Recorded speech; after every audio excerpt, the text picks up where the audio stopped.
on s'est aperçu avec le recul que quand c'est gratuit, on a tendance à en faire un petit peu n'importe quoi. Donc nous, c'est 35 € sur Cœur du Var.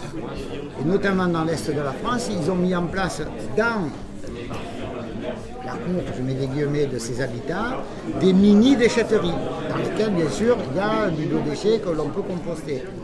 Et de ces mini-déchetteries, ils en ont retiré une petite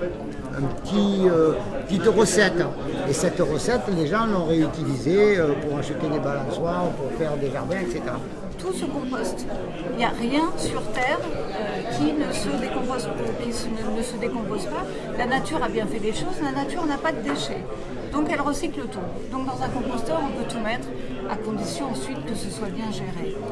Maintenant, demain, là, vous aimez, moi, mes déchets.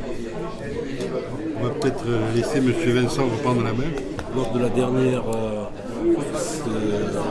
séance que vous avez organisée, j'avais mis l'accent sur le fait qu'il y a 50% des plastiques qui ne se recyclent pas. Et ça, c'est un fait majeur, parce qu'aujourd'hui, on nous incite à partir vers une extension des plastiques, ce qui devrait être une bonne chose, et ça ne va pas régler le problème.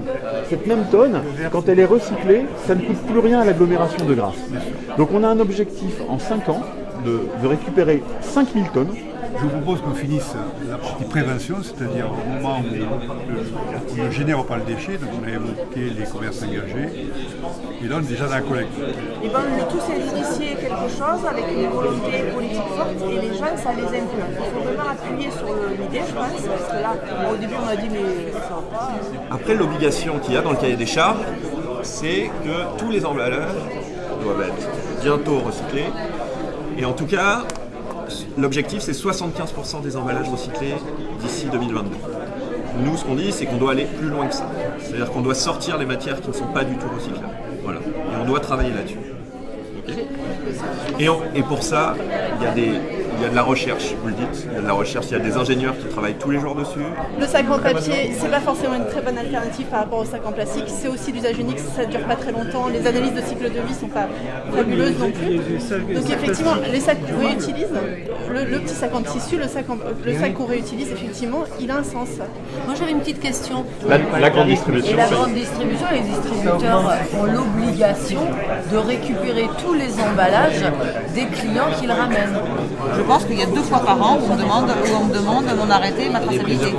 Alors que je fais des centaines de chantiers. Lorsqu'on est passé à d'autres types de sacs, c'est le consommateur qu'il faut éduquer. Parce que c'est le premier à nous dire c'est pas solide, j'en veux un autre, etc. etc. Il y a 2 travail en communication. Il y a le travail annuel sur la population qui aujourd'hui est là toute l'année, donc les 50 000 et quelques habitants que nous avons sur le Golfe.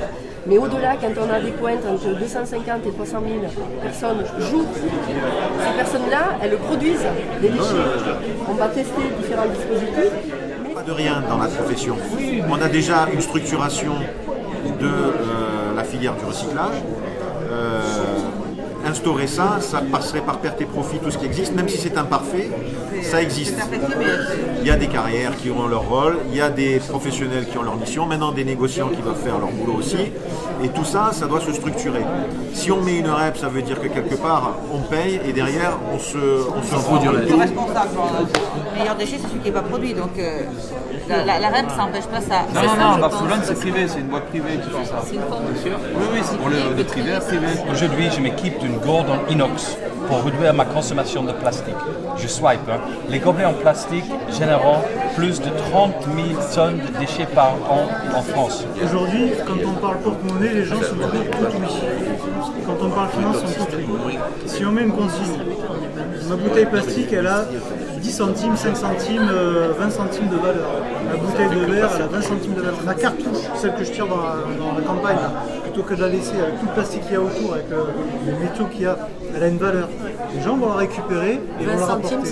On est d'accord. Donc, partons sur des objectifs modestes. Les gens amènent leurs enfants, leurs déchets, peut-être de distribuer un petit bon de réduction en partenariat avec soit des restaurants, soit des commerces, simplifier pour nous faciliter la tâche. Je prends l'exemple des fruits et légumes moches.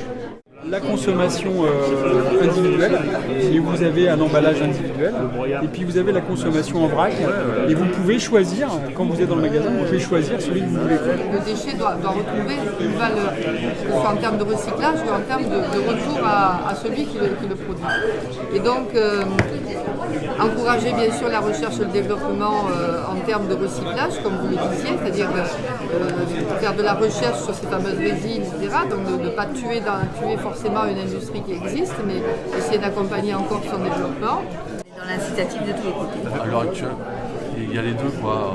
Il y a des rencontres qu'on fait, et puis il y a des collectivités qui viennent à nous. Ouais. Je peux vous proposer d'être un petit peu pilote sur ce genre de choses et voir comment ça fait. La première chose à faire, c'est l'éducation des enfants d'abord, puisqu'il faut avec une cytomate, des journées de formation.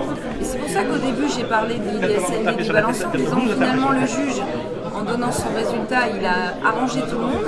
Parce qu'au final, il n'y a plus de coupable, il n'y a plus de responsable. Aujourd'hui, tout le monde est face aux nouveaux problèmes qui se posent. On arrivait à ce que tous ceux qui bénéficient de la valorisation énergétique du cytomate traitaient mieux leurs déchets, en fait, on réduirait les volumes et du coup, on laisserait de la place aux autres. Les enjeux, ils sont énormes. C'est qu'on a les bonnes structures. Le problème, c'est qu'on les alimente. Il faut aussi accueillir des idées nouvelles d'entrepreneurs qui sont en capacité, qui ont le matos,